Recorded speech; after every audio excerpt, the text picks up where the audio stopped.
So I became a barista after I graduated from university, and that was, I think, for about 8 to 9 months before someone came to me with an offer of being a microbiologist in an agritech. In those 8 months, oh man, they were fun. They were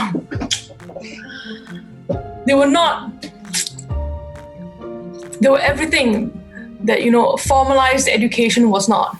Really? It was very interesting. It was very, very interesting. Yi Rong is a food scientist in a local sustainability startup. Her work centers on devising new ways to upcycle surplus produce and the unwanted byproducts of food manufacturing. Formerly a microbiologist in a agritech MNC, she was involved in the treatment of slaughterhouse wastewater, as well as the development of field-ready COVID-19 test kits and the African swine fever. Yi Rong graduated from the Durham University in England with a natural sciences degree in 2018. So hello, Yi Rong. Thank you just so much for joining me in this podcast where we can talk about your career and why did you study this environmental sciences. Hi, Andrew. Thank you for having me. Let's get started. All right. I love your energy, right? So tell us a bit more about yourself. Why did you study this field in natural sciences in the UK? When you first proposed this question to me, it was a bit troublesome for me to come up with this answer because I didn't want to give something overly cliche. And I thought about it, like, why is it so difficult for me to understand why I started in studying science? And then I realized, because it comes from a not so perhaps politically correct place, I was always a rubbish student. So back in primary school or secondary school, science was actually the only thing I did well in. And so I thought, okay, I could do something with this. At first, it came from a place of a lot of practicality. Yeah, I can do something in science, even if I'm horrible at Chinese, if I'm horrible at math, if I'm horrible in English, if I'm horrible at basically every other thing. And then, so I think somewhere along the way, I generally just started to develop a proper interest in science. I started to see a lot of real-world applications, its benefit to mankind. I thought to myself, if I could be part of that, that would be quite nice. And then from science transformed from a place, from simply a school subject that made me feel good, to something I decided maybe I'd like to dedicate the rest of or at least a large part of my life to the subject. And at what point in your life was that? Was it in secondary school? It was a bit of like a slow burn. You know what I mean? Mm-hmm. But there's no certain point. Sometimes I really disliked what I was doing. Like I was just looking at a topic I didn't understand, or I had to do a task that I didn't particularly like. You kind of like something 100%, I think. So after that, it was just. But it was slow burn. Like, you can dislike something a lot. You can dislike something very, very much. But at the end of the day, if there's still a little bit that you still like, and you build upon that thing that you like, the aspect of the subject that you like, I think you can do something with it. What were those things that you say that you did early on that you didn't like? Oh gosh, like I said, I was always. Science is a broad, multidisciplinary field, right? And I was never a particularly strong student at mathematics. So, of course, in science, there'll be a lot of things where I would have to do statistics. I hated statistics. So I would spend lots of time poring over all these theories I can't even remember anymore. And then after a while, it was just a bit of a drag, really. But I think that's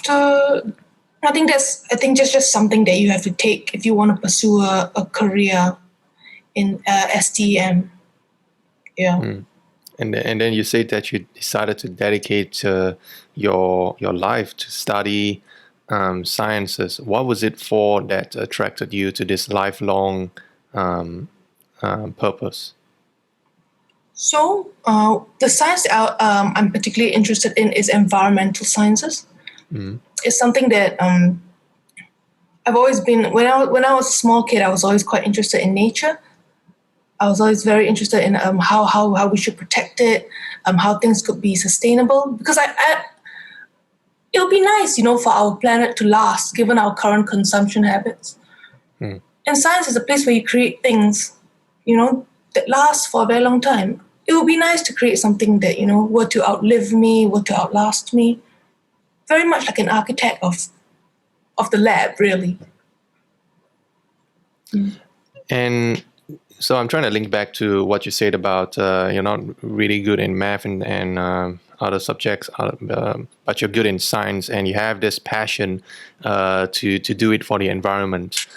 I understand that for science degrees, there's always papers to read, journal papers. There will be some math involved because there would be statistics, which I know that would be a bore to read. How did you overcome them as you encountered them in your studies? Or was the pedigree in the UK university slightly different from what I just described?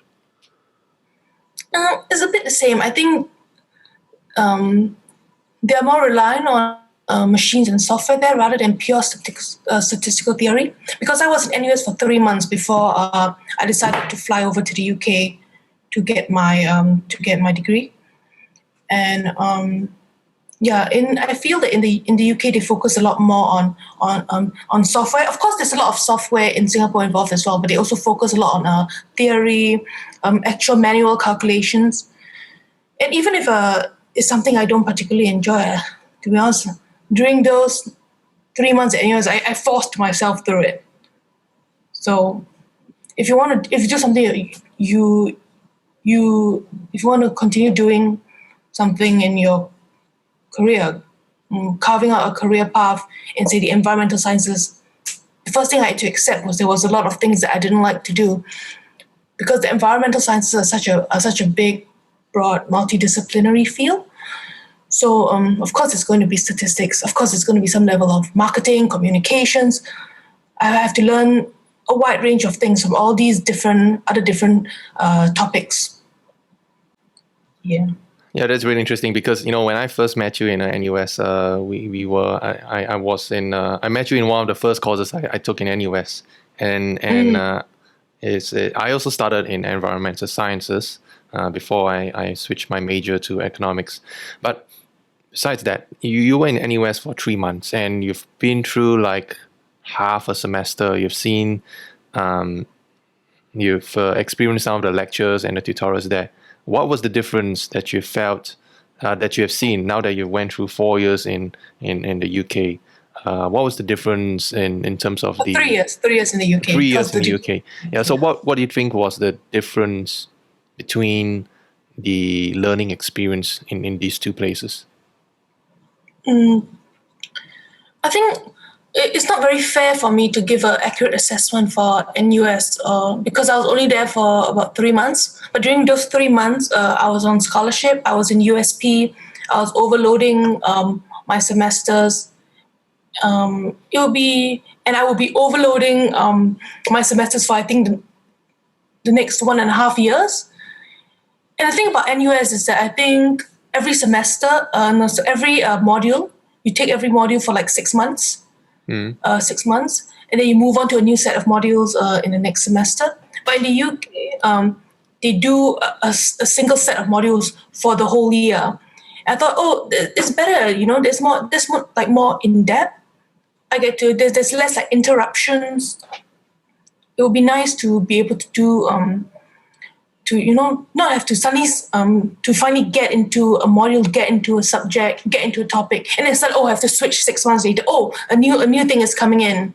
There's all these requirements to fulfill. I think in the UK they're a bit more straightforward with their requirements. Just take some specific number of subjects from a specific number of departments, and then things will and then you can get your degree lah.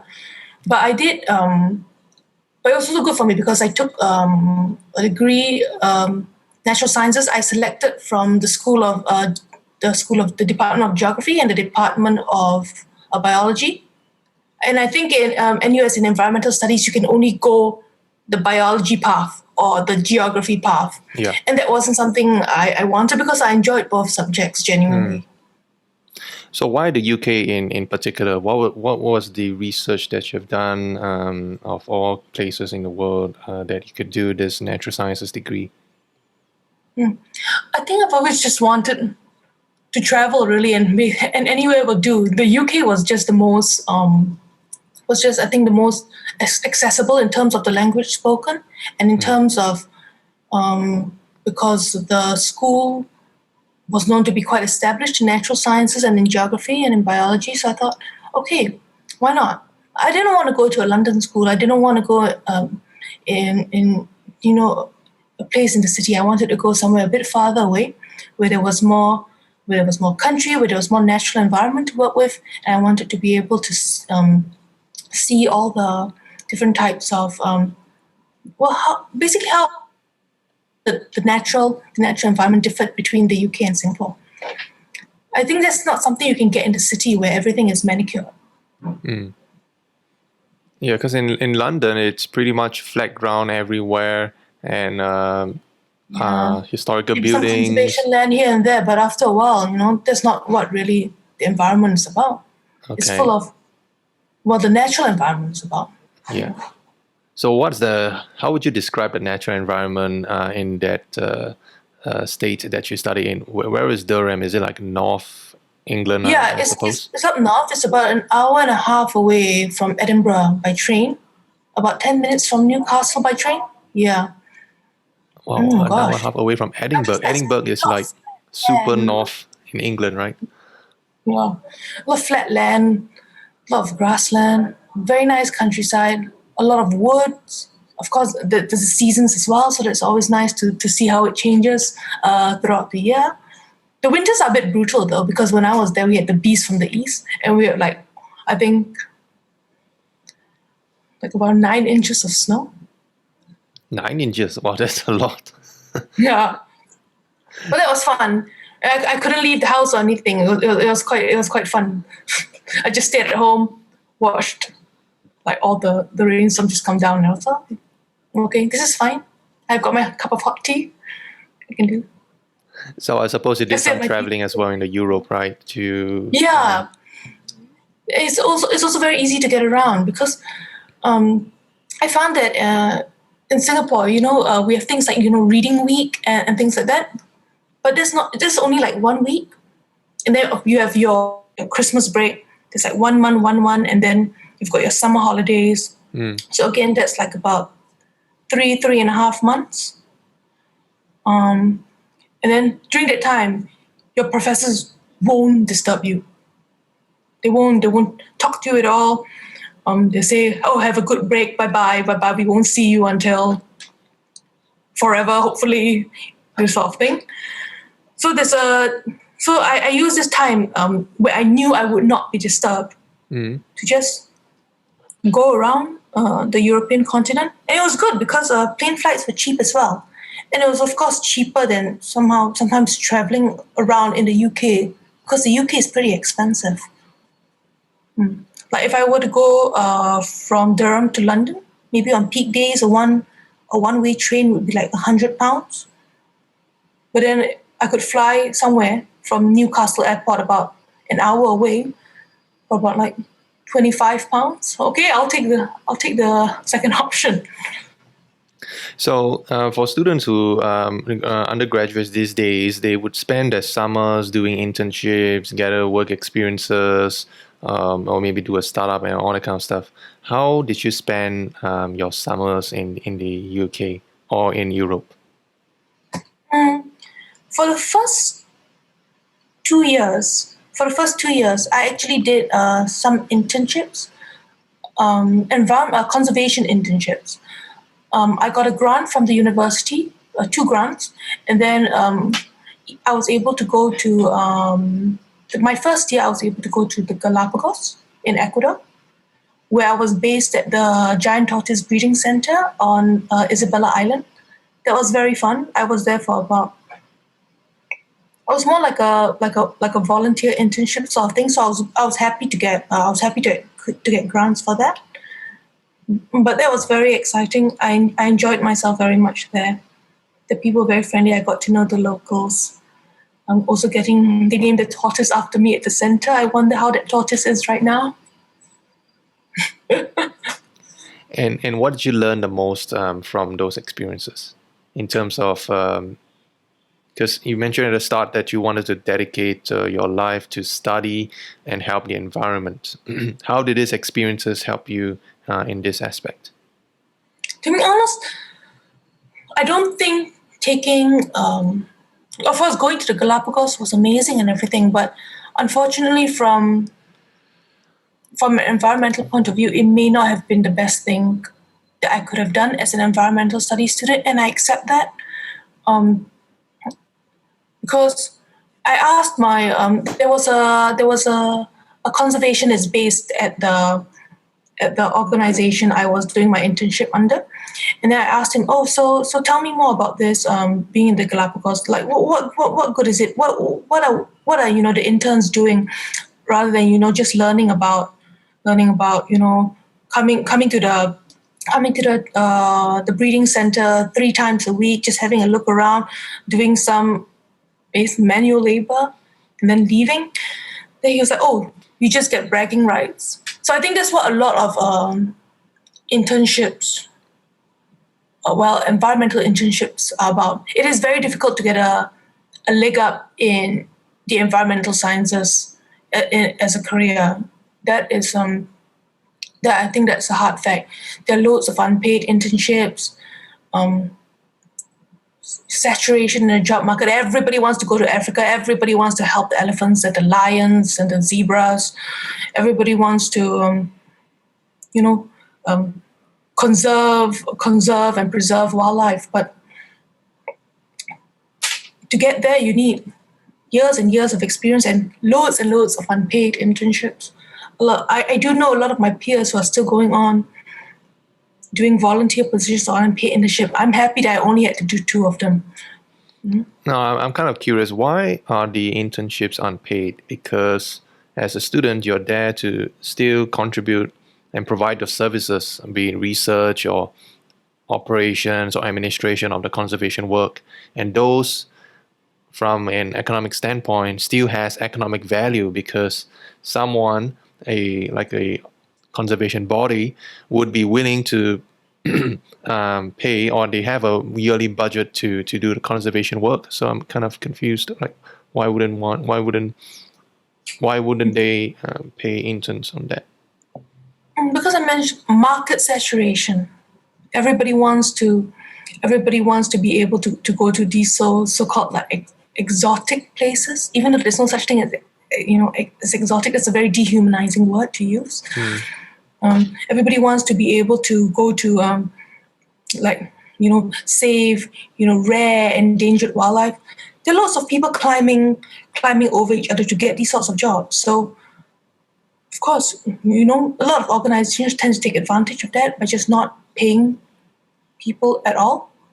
At the same time, also with the organizations that I work with, they were very small volunteer-based organizations. So those who could not, it was not easy. Okay. So people were like climbing on top of each other. They could not afford to pay. Okay. So okay, I understood. But I think if I did not have my university grants, or if I did not have the money that I had from working some part-time jobs in university, I probably would not have been able to go, really. But it was a good experience. And again, as the conservationist at the Galapagos said, I have bragging rights. So okay, whatever. Bragging rights. Those bragging rights will eventually help you to get into the door of a more coveted conservation body. Like what are some of the best places that you can be in this industry? Oh gosh, directors of the most famous institutes like WWF. This is what everybody wants to do. You have your own, or you own your own startup in Nigeria, working with the wildlife there, all those sorts of things. Or of course, academics is always a big thing. But I think what I've realized, and the reason why I've sort of come back to Singapore after graduation, was that I realized that a lot of environmental efforts needed to be, localized, I feel. It's not about people going off and taking a gap year in some very fancy place. It's just coming back and sort of, and with the experience that you've got from going around the world, coming back and seeing how these can be applied to the local situation. Because there's a lot of benefit to keeping things localized. There's a lot of benefit. Working in the community that raised to. You know that community best, and it makes a lot of environmental sense as well, because carbon footprint is a lot lower as well when you focus your efforts on a local scale from a bottom up. Have a more bottom up approach, I feel. Yeah.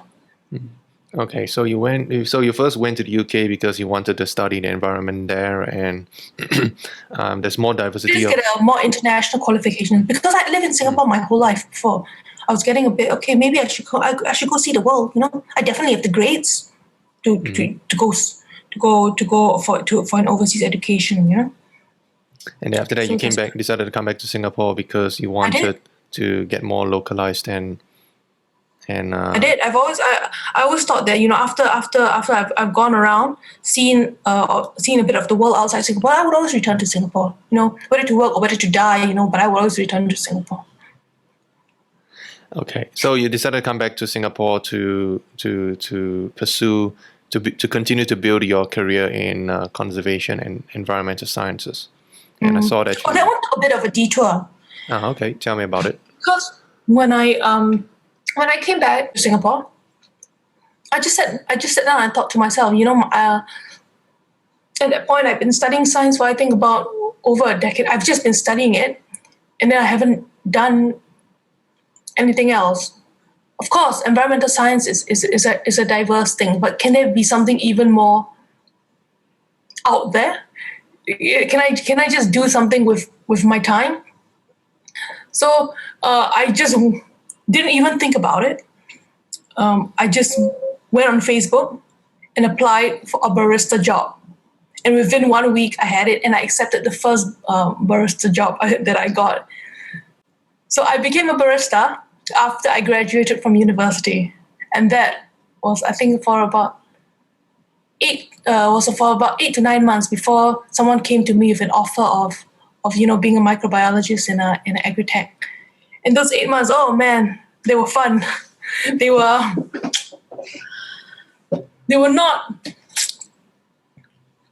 everything that formalized education was not. Really? It was very interesting. It was very, very interesting. I felt that a cafe in Singapore, right? I was in a cafe in Singapore. Oh, okay. It was like a franchise. So they would move me from all the different branches, and you learn things that you don't learn in your degree. Mm-hmm. Like literally the difference between a flat white and a cappuccino and a decaf and a latte and a what. Okay, that was fun. And then I learned a lot about, there was still an environmental aspect to coffee as well, particularly how different coffee tasted from different regions. The green coffee, how green coffee was produced, what were the difficulties, and from an agricultural point of view. Yeah, and that, of course, how to get along with people, because I think in my degree I just spent a lot of time in my room reading, studying. It was nice to get out there and meet people that I normally may not have had the opportunity to meet. It was very fun, and to be able to interact with a range of customers as well, because actually I think that I'm quite a shy person. I'm quite a private person. So having to force myself to talk to people, to talk to customers, to interact with them, that was a huge learning point for me. and you don't do that in your university for such a long time. Maybe you have like a module of you have like a module of public speaking or whatever, but you don't apply it to like real life situations. And to do such an unusual to take such a like a detour after graduating with a degree, I was like, okay. Mm-hmm. It was something I found very enjoyable. I liked it very much. Okay, great. I think I may actually even have continued before the job offer came along.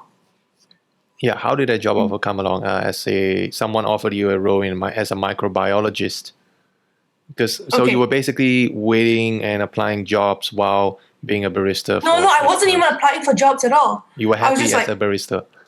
I was happy as a barista. I was like, okay, maybe I'll even go back and do my master's. I like environmental sciences, but oh man, coffee is fun as well. And then, Okay. so I think you can see like how deep my passion lies. And then suddenly my actually it was very funny. I wasn't applying for jobs at all. Literally, like, I couldn't be bothered because I thought, okay, it's always better to get a job. No, it's always better to. There's always an incentive for people who study science to go on and do further education. Further education is something that I really, really want as well. So as you can see, it's much like my degree is. My mind is also a bit. Yeah, I want to do this. I want to do that. I want to do so many things. Because eventually you want to be a scientist, right? That's why I do. I do. Of course I do. I want to be a scientist with barista experience. And that makes good coffee in the office, right? It makes good coffee, not just in the office, but who has that bit of versatility, who doesn't have just one specific skill set. I've got a scientific skill set, I've got a fieldwork skill set, and then I've got a barista skill set. 3 different things that can probably weather me down in any recession, really. Okay, and then what happened? How did that job offer as a microbiologist come along in your way while you were making coffee? So it wasn't a job offer for a microbiologist per se. It's just that after I worked in a company, I got promoted to a microbial technician, or like a microbiologist role. So it was very funny because again, I mentioned I wasn't applying for any jobs. I was just very happy learning. I thought I would have stayed as a barista for some time. And then my house underwent an en bloc. And then my dad came to me and said, I've met someone in an en bloc meeting. She's looking for someone to produce biosolutions, someone to do some microbiological testing. She was looking for someone specifically with a science degree, very, very general, with a science degree. And my dad was like, oh yeah, my daughter has a science degree. I was like, okay, we can get her interview. We can get her an interview. I was like, okay, I can try it out. I mean, if I now because I was thinking really about going overseas to do my master's, and now I was like, okay, if I don't have to do my master's and get some work experience, that sounds nice. So I'm very, very chill and very, very flexible, really. And then so the lady was like, okay, so you'll have to go to you'll be working very closely with slaughterhouses, with the abattoir, with basically where people don't really want to work, which I found was a bit okay. She was like, so is your nose very sensitive? Can you handle the smell? I was like, yeah, whatever. Okay. And then I got the job. So you went to the slaughterhouses in Singapore? Yes. I had to go there every week to oversee the application of biosolutions. I would produce the biosolutions, QC the biosolutions, because we were very small. We were a very small group, a very small company and subsidiary company under the umbrella of a larger company. And then, so we had a lot of ties. We had a lot of ties with the abattoir. So they wanted a microbial-based approach to dealing with the wastewater there. Yi Rong, I just want to talk more about this topic. Where is the slaughterhouse in Singapore, and how did you feel as a environmentalist walking into a slaughterhouse? Because I know environmentalists are big on going vegan, going vegetarian, because meat is such a huge it consumes a lot of resources in the world. It takes a lot of energy just to produce a little bit of energy, and there's a huge message about going meatless, and we have Beyond Meat as well. Tell us more about how did you feel in this while working in this slaughterhouse. Again, surprisingly, I was very chill. I prepared myself to see anything. I think environmental scientists, a lot of their work also centers around agriculture. So, finding more sustainable ways to deal with the problems in agriculture. The way things are going in Singapore, you're not going to get rid of meat anytime soon. What we can do is, try to find ways to perhaps make it a little bit more sustainable, make it a little bit more environmentally friendly. So instead of using, for example, really harsh chemicals to sort out the wastewater, we would use a live bacteria, which would biologically break down the waste in the wastewater, and then make it a lot easier to treat. But I think, and also a lot of work understands about how to treat the livestock, what to feed them, what sort of goals do you want to get out of a specific type of animal feed? Do you want the pigs to, for example, to fart less? For example, there are formulas for that. To fart less, Really? to retain more, to have less waste. To retain more lean meat and less belly fat. Yeah, that's the thing as well. So that's a lot of what that was a large part of what my previous company did. It was interesting. The smell was very so not something I'll forget really. I had to go there every week to handle the biosolutions. Okay. So I know the code to the back gate and all that kind of things. All the security guards will recognize me. I was the only female contractor there, and it was very, very funny. Like I would walk past like the staff canteen, and they would all be like all these old men who would auction off the pigs and all that. They would just be like, oh yeah, that's they're gawking at you and like, oh yeah, that's look at that girl, look at that girl. Oh yeah, look at that one. It was funny. Okay. Yeah. And then what happened after that stint in that agritech MNC? The job offer for this food sustainability one came along. I thought, oh my goodness, that's seamless, because this is what a lot of environmental scientists in Singapore. This is a problem that something that a lot of environmental scientists in Singapore can work on. It's a huge environmental issue. Food is a huge environmental issue. We can work. Like I talked about earlier, like localizing any environmental efforts. If we can localize, sustainability efforts around something that is so integral to the Singapore identity, food, then I would have done my job. So my first time was in agritech. Basically in the start of the food consumption line, the food timeline. And suddenly I found myself at the end of the food timeline where food was about to be thrown away. And then I was part of, I just joined. I'm very new.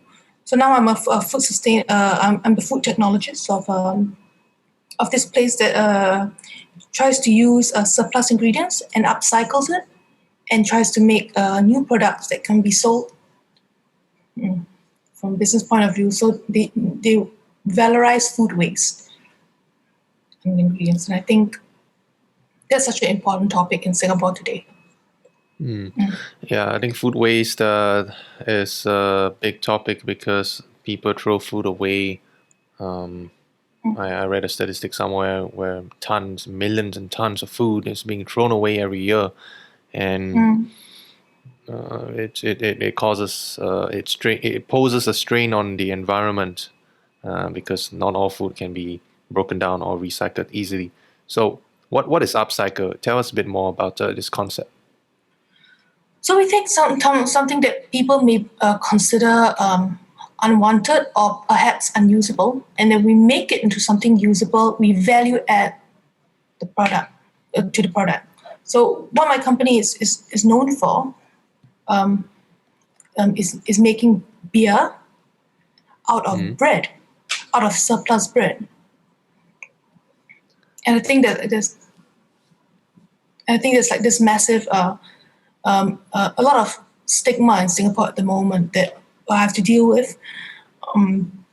That somehow dealing with food waste is inherently a dirty thing.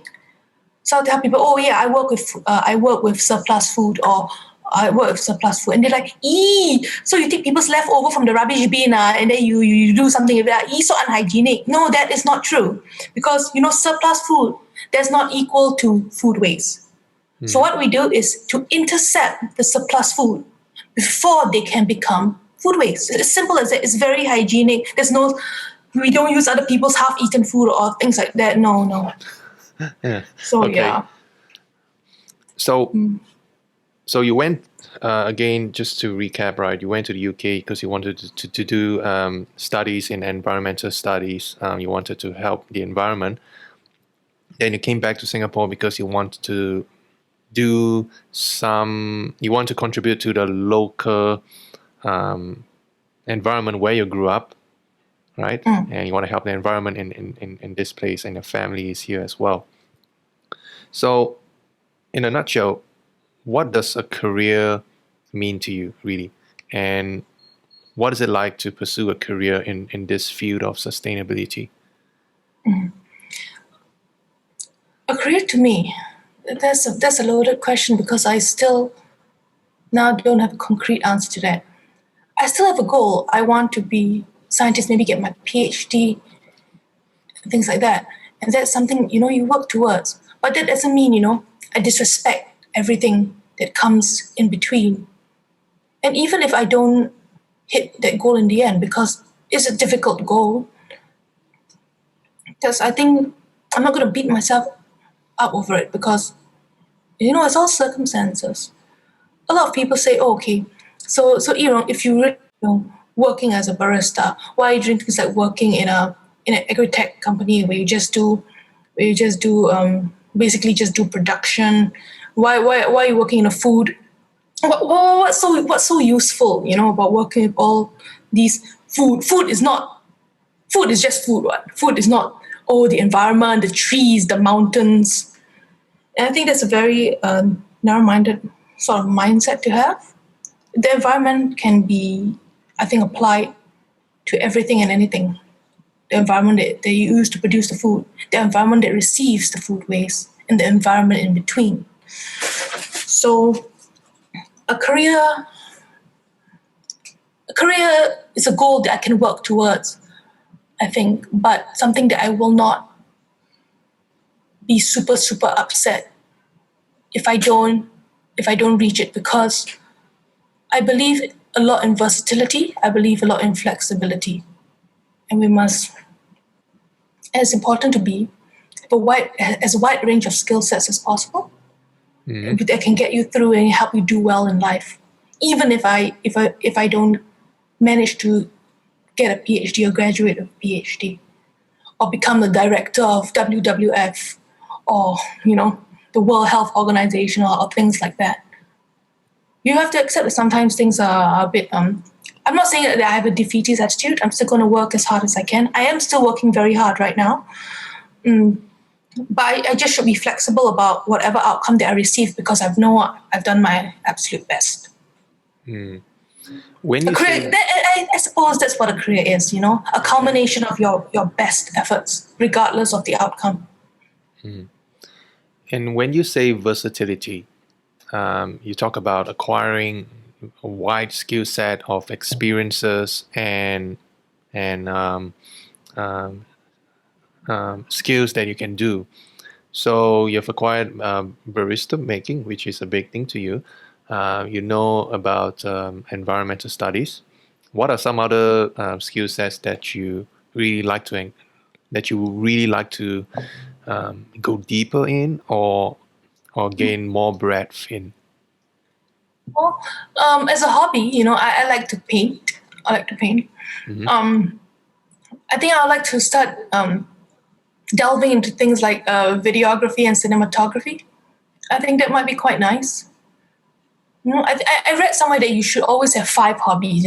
One that makes you money, one that harnesses your creativity, one that allows you to expand your knowledge. So I want to try. It's like the Infinity Stones. I want to try to get all of them. Yeah. But it has to be something that I enjoy, something that I see. If it's something that I generally am content with, then I think I can talk myself into trying to deal with the things about those topics that I don't like, including statistics. Okay.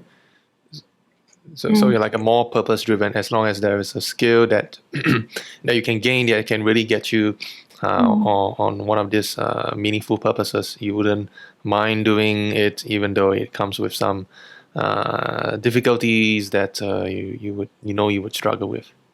Yeah. So sometimes, right, people ask me, "Oh, Yi Rong, why are you doing things that are so seemingly different and so diverse?" And they don't seem related to each other, but somehow or another, they always seem to somehow match up in the end.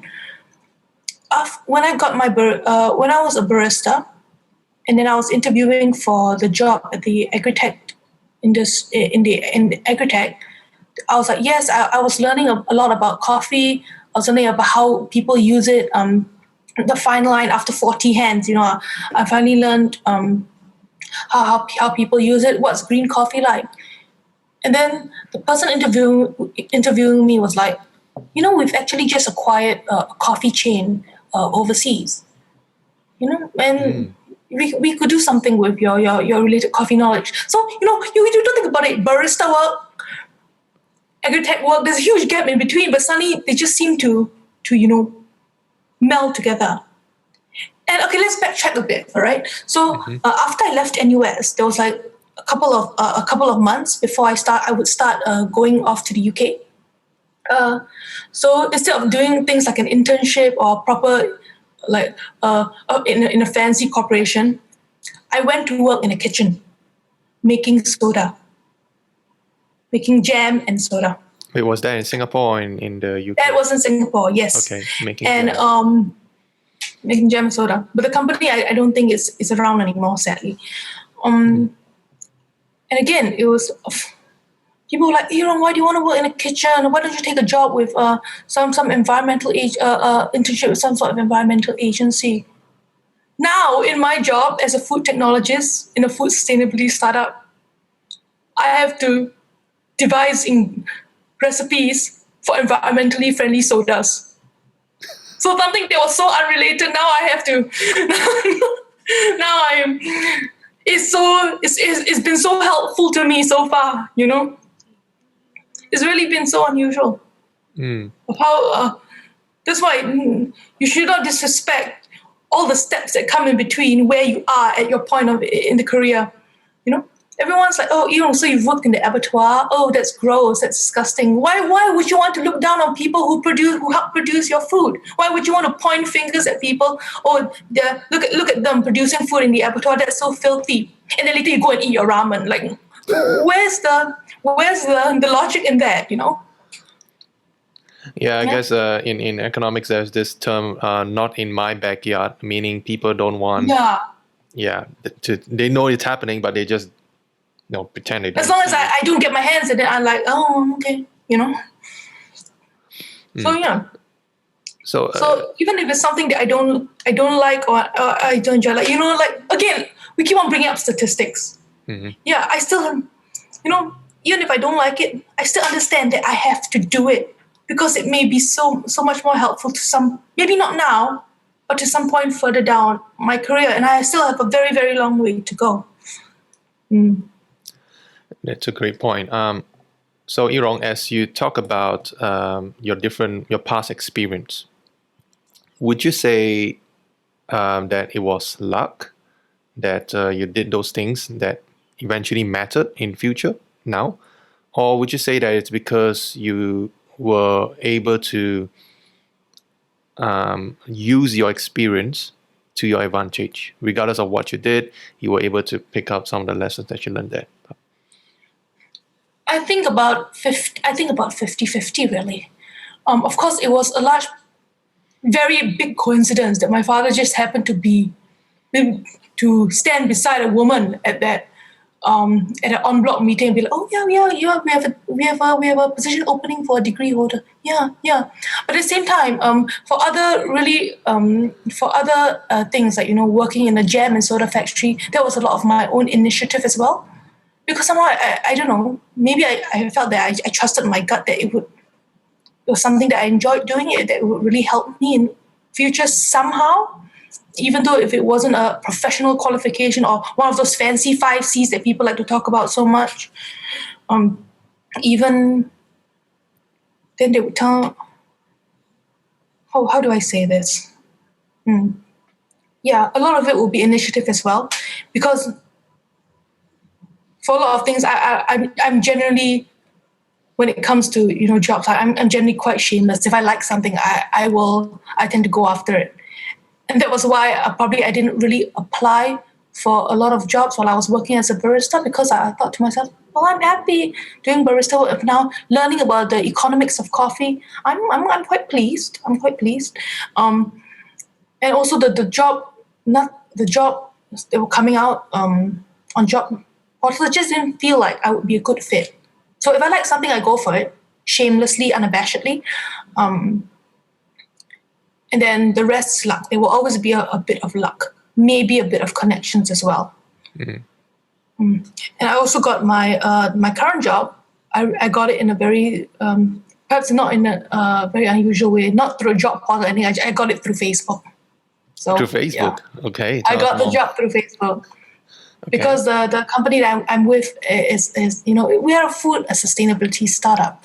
So they posted a job opportunity on Facebook. I was like, okay, let's have a look at it. And then I didn't expect them to message me back. And I was like, oh, okay, let's talk about it. Oh, and then so we had the interview. Then 2 weeks later, he got back to me. He was like, are you ready to take on the job? I was like, I'm a bit nervous, but okay, okay. And yeah. So of all the things, I'm probably not the best person to go to if you want proper career advice, how to write your resume or anything like that, how to dress well for an interview. My interview was held through Zoom. I was just in my t-shirt, really. How to dress well for interview, how to behave properly, because a lot of things, in startup culture, are done in unusual ways. And having this sort of flexibility and sort of probably, okay, disrespect would be a harsh word to use, but sort of you pay less mind to formal conventions and then work towards finding something more innovative, behaving in more innovative ways.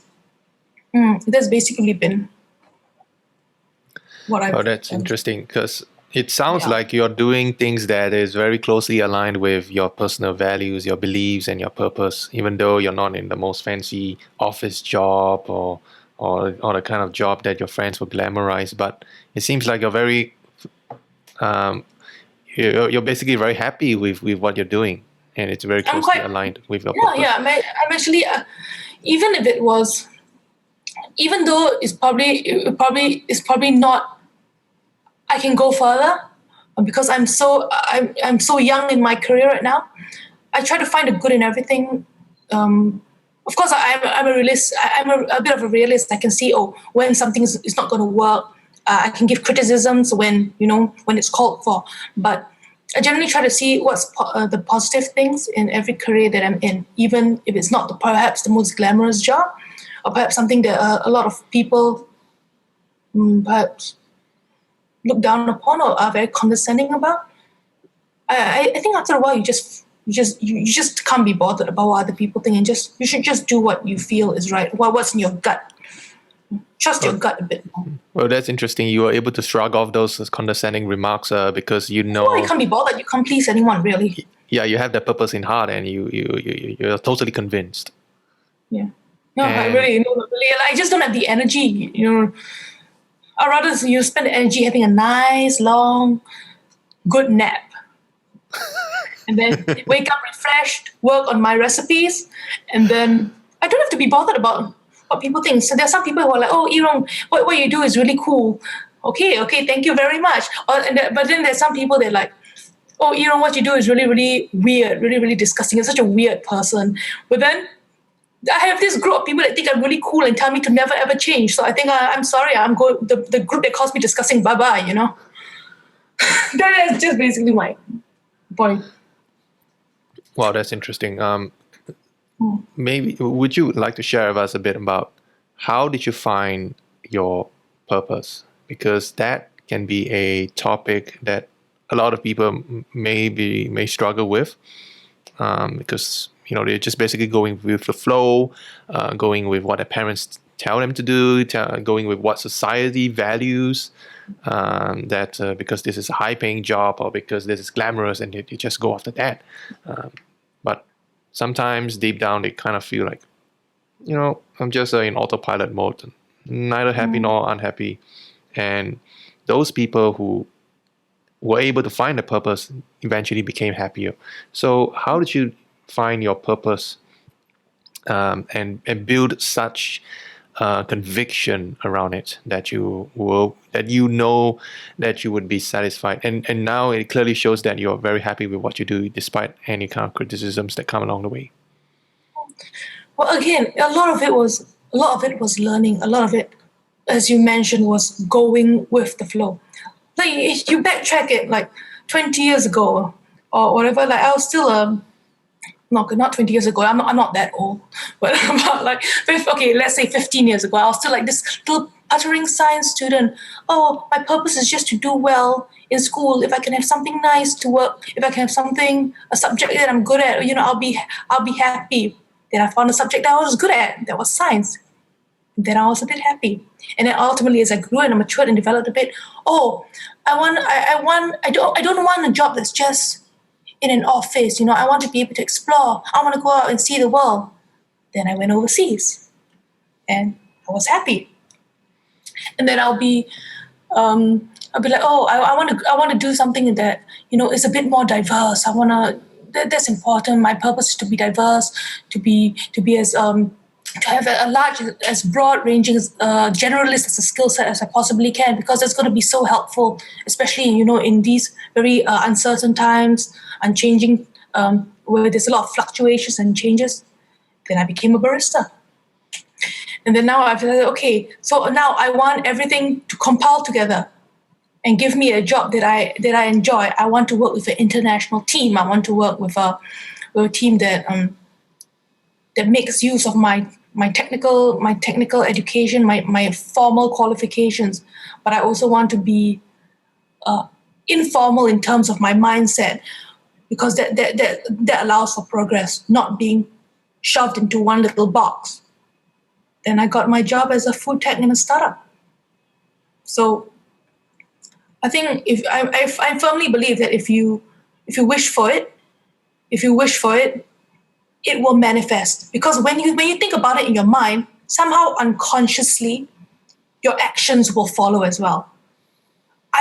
Back when I was a student, I thought to myself, I want a subject that I can do well in.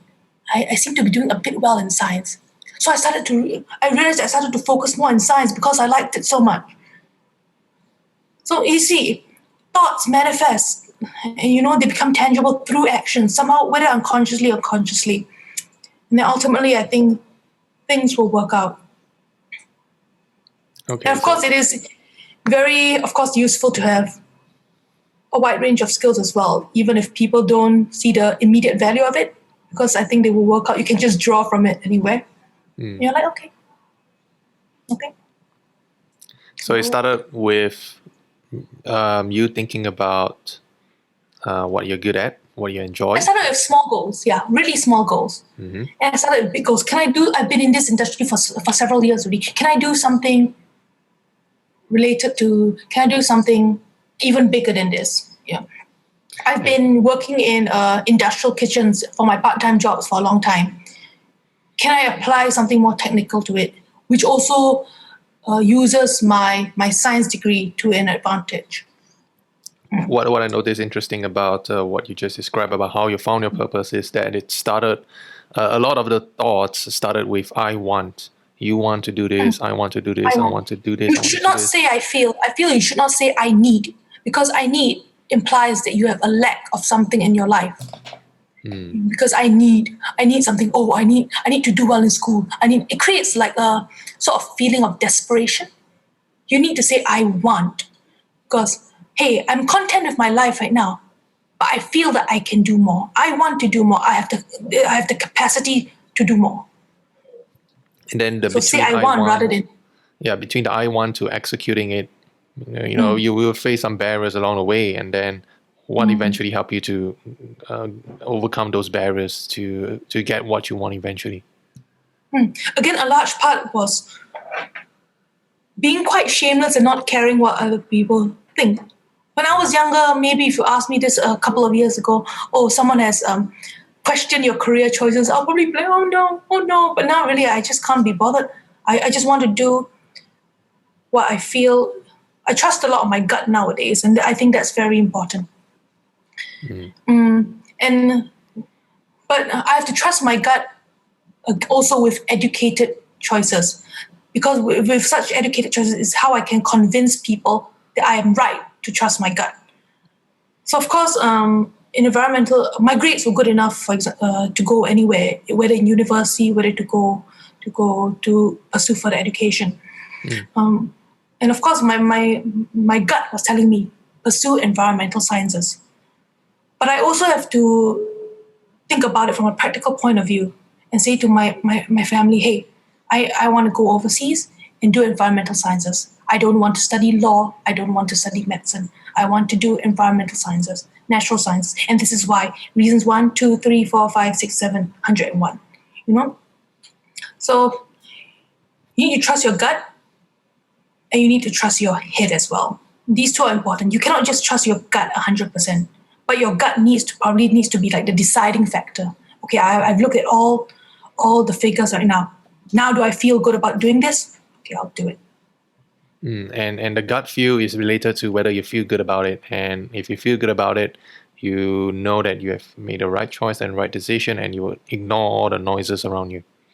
Yeah, because afterwards, the nonsense it just doesn't contribute anything worthwhile, really. If it comes from a place of, even if it comes from a place of good intentions, sometimes they may not be very helpful to you. If I had listened to people that told me, oh, Yi Rong, a girl shouldn't be traveling by herself, it's not safe, it's not good, you shouldn't be doing this sort of thing. Oh, people think if a girl travels by herself, it's so improper. Then I wouldn't have gone overseas. I wouldn't have traveled to 64 countries by myself, 64? Yeah, 64. Wow. Okay, so you were not swayed by opinions left and right because you know where you want to go. I know where I want to go, and I'm not done anything.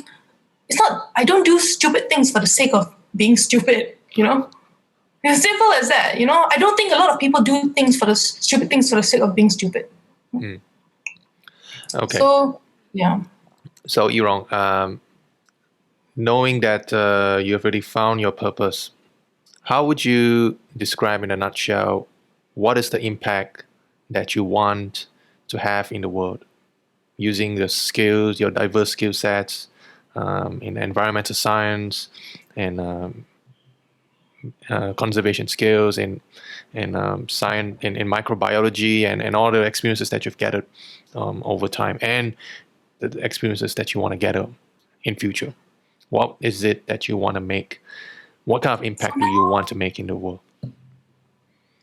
For now, my purpose and the impact that I want to leave on the world is ever changing, I think. I don't have a concrete answer for that. But I do know that I want to continue learning. I want to continue getting as much knowledge as I possibly can. I want to do well in my new job. but I also don't want to forget the bigger picture, Why are we doing this? Because my current company, we have a very, very lofty goal. We want to reduce food waste by 1%. Global food waste, not Singapore-based food waste. So that's a huge goal. And to be honest, to be part of a bigger project rather than that's not just company-based. I want to be part of something big. But maybe because my purpose is ever changing, maybe if you ask me the same question maybe 5 years from now, I'll just say, I just want a quiet life for myself, growing plants by myself with 35 cats in my house, that kind of thing. So to give you a concrete answer would be perhaps to undermine my versatility, my skill sets, and where that can take me in the future, because you don't know. Great. Yi Rong, thank you so much for joining me in this podcast. Where can people find you more about what's happening in your life, where you're going, right? Because you have a very interesting journey. Oh, man. Okay, I just have a Facebook, but that's very private. I'm very, very private on social media. Mm-hmm. I do see myself setting up a LinkedIn sometime soon. I had LinkedIn, then I deleted it. And now I probably will have to set up a LinkedIn again because my current boss wants me to set up a LinkedIn. So maybe you will see me there in the near future, but for now, I'm going to be private. I'm going to be reading as many books as I can, learning as much as I can. But when I come out of hiding, oh man, I'll probably be quite fabulous. Okay, let me know when you do create a LinkedIn profile, and I'll be the first person to connect with you, and so that I can keep in touch with what you're doing. I look forward to that. Okay. Okay, Yi Rong, thank you so much for sharing with us the experiences that you've had in the UK, and how you found your purpose and how you found your job and what you thought about it, and really, I think it's a very valuable mindset that can be applied in any situation that people are in, because you need to find out what is the purpose, what is it you want to do, and you don't want to be swayed by things going left and right, because if you go that direction and go left and right, you might end up in a place that you eventually don't want to be. Yeah. So again, I want to reinstate the importance of flexibility. Your purpose can change, so don't beat yourself up for it, Well, your purpose can change as well, and the ones your direction and your goals can change, but you got to know exactly where you want to go every single time. Yeah. Okay, great. Thanks, Yi Rong, for joining me in this podcast, and I look forward to talk to you soon and see you on LinkedIn one day. Yeah. Okay, thank you for having me. Bye. Thanks.